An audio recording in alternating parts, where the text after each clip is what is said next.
किसानन खातिर एमएसपी एगो आर्थिक सहायता। जमीन पर उपजल हर फसल के एगो मूल्य होला। ई मूल्य खाली किसान के मेहनत के हिस्सा ना होला, आर्थिक गारंटी भी होला। भारत में एकरा के मिनिमम सपोर्ट प्राइस एमएसपी कहल जाला, जवना में किसानन के फसल के न्यूनतम दाम देवे के कोशिश कईल जाला। यह वीडियो में हमनी के पता चल जाई कि एमएसपी का है, एकर महत्व का बा, किसानन खातिरी कैसे आर्थिक सहायता साबित होला। एमएसपी के मतलब बा, भारत में खेती एगो मुख्य आधार है, अबूरी लाखों किसान एक क्षेत्र में काम करता रे। एमएसपी एगो ऐसन तंत्र है जवन किसानन के ओह लोग के उपज के सही दाम देवे के कोशिश करेला। इ न्यूनतम समर्थन मूल्य है जवन सरकार तय करेले ताकि किसान के अपना उपज के न्यूनतम आर्थिक गारंटी मिल सके। एमएसपी के महत्व के बा, एक किसानन के स्थिरता। एमएसपी के माध्यम से किसान के ओकर उपज के एगो निश्चित दाम मिल सकेला, जवना से ओकरा आर्थिक स्थिरता मिलेला। दो, बाजार में सुरक्षा। एमएसपी तब काम आवेला जब बाजार में उपज के वर्तमान दाम कम होखेला। किसान बाजार में न्यूनतम दाम पर बेचे के नइखे चाहत, एहमे एमएसपी ओकर मदद करेला।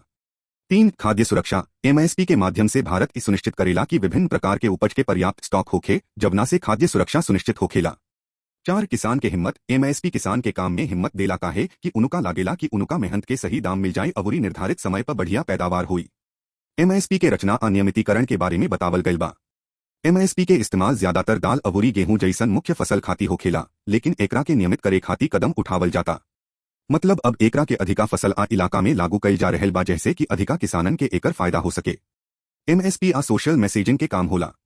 किसानन के अधिकतर समर्थन एमएसपी से मिलेला, बाकिर एकर सामाजिक परिणाम बहुते बढ़न होला।